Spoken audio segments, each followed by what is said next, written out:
जो हालात नेपाल में बने हैं वो पूरी दुनिया के लिए चिंता का सबब बना हुआ है। लोकतंत्र कमजोर हो रहा है।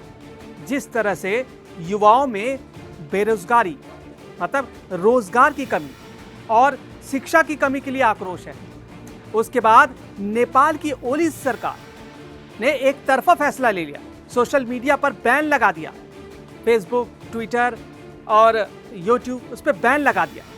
नेपाली युवाओं के पास ये मैसेज गया कि सरकार उनकी अनदेखी कर रही है, सरकार उनकी नहीं सुन रही, लोकतांत्रिक सरकार तानाशाही की तरह बर्ताव कर रही है। एससीओ समिट में गए केपी ओली ने सोचा भी नहीं होगा कि चीन की चाटुकारिता इतनी भारी पड़ जाएगी कि उन्हें कुछ ही दिनों में चोरी छिपे चोर की तरह देश से भागना पड़ेगा।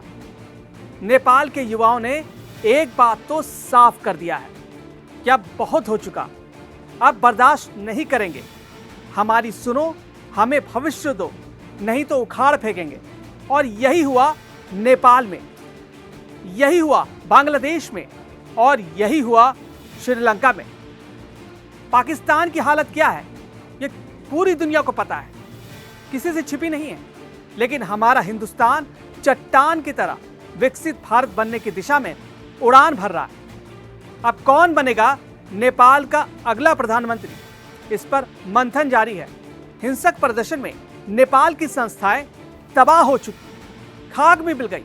संसद भवन, राष्ट्रपति भवन, बड़े बड़े इमारतें, बड़े बड़े बहुमंजिला इमारतें तबाह हो गई। इलेक्शन कमीशन वहां का, सुप्रीम कोर्ट, हाई कोर्ट, सबको खाक में मिला दिया गया। नेपाल को फिर से अपने पैरों पर खड़े होने में काफी साल लग जाएंगे, काफी वक्त लगेगा। लेकिन नेपाल के नए हुक्मरानों को अब समझना होगा कि अब अति हो चुकी है। यह उनके दिमाग में होना चाहिए कि जिस तरह के हालात इस वक्त हो चुके हैं, 20 साल पीछे जा चुका है नेपाल। युवाओं को विकास चाहिए, युवाओं को शिक्षा चाहिए, युवाओं को रोजगार चाहिए। लेकिन दुनिया भर के देशों के लिए चिंता का विषय यह है कि पिछले एक साल में 94 देशों में, एक दो देशों में नहीं, 94 देशों में लोकतंत्र कमजोर हुआ है। लोगों का गुस्सा अब 7वें आसमान पर है। लोग सुनने को तैयार नहीं है अब अपने हुक्मरानों की। ग्लोबल स्टेट ऑफ डेमोक्रेसी 2025 की एक रिपोर्ट साफ बताती है कि दुनिया भर में लोकतंत्र की जो हालत है वो कमजोर है, चिंताजनक है। नेपाल जैसे देशों में आंदोलन से लोकतंत्र की नींव हिल चुकी है। इस लिस्ट में कई बड़े देश हैं जहां पिछले एक साल में लोकतंत्र कमजोर हुआ है। नेपाल में सोशल मीडिया बैन और भ्रष्टाचार के खिलाफ भड़के युवकों का आंदोलन अचानक राजनीतिक तूफान में तब्दील हो गया। महज 2 दिन में ही हालात इतने बिगड़ गए कि प्रधानमंत्री केपी ओली शर्मा को इस्तीफा देना पड़ा, देश से चोरी छिपे भागना पड़ा। अब पूरा नेपाल सेना के कंट्रोल में है। 17 साल पहले नेपाल ने राजशाही से लोकतंत्र की ओर कदम बढ़ाया था, लेकिन आज वहां फिर राजशाही वापसी की मांग गूंजने लगी है। एक रिपोर्ट के मुताबिक 2024 में 173 देशों का विश्लेषण किया गया।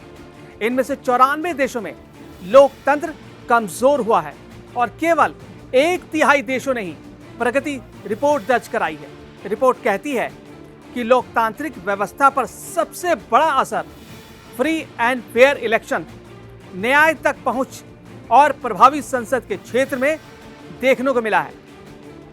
लोकतंत्र की इस रिपोर्ट में अमेरिका की हालत भी कुछ अच्छी नहीं है, वहां भी चिंताजनक बताई गई है।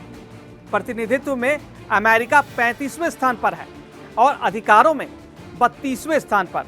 रिपोर्ट का कहना है कि हाल में चुनावों और राजनीतिक घटनाओं ने अमेरिकी लोकतंत्र की सेहत पर गंभीर सवाल खड़े किए हैं। अफ्रीका और यूरोप में सबसे ज्यादा लोकतंत्र में गिरावट नजर आई है।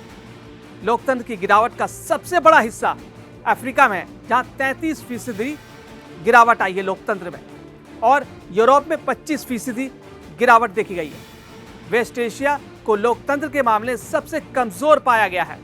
हालांकि यूरोप अब भी शीर्ष रैंकिंग में छाया रहा। डेनमार्क एकमात्र ऐसा देश रहा जो लोकतंत्र के चारों पैमाने कानून का राज, भागीदारी और अधिकारों में टॉप 5 में रहा। जर्मनी, नॉर्वे, स्विट्जरलैंड और लग्जमबर्ग भी ऊंचे स्थान पर है। प्रेस की आजादी पर सबसे बड़ा संकट। इस रिपोर्ट ने सबसे गंभीर खतरे के रूप में प्रेस फ्रीडम में 50 साल की सबसे बड़ी गिरावट को बताया है। 2019 से 2024 के बीच 43 देशों के मीडिया हाउसेस मतलब मीडिया स्वतंत्रता घट गई है।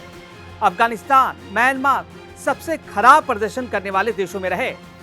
यहां पत्रकारों पर हमले और केस और सेंसरशिप तेजी से बढ़ी है।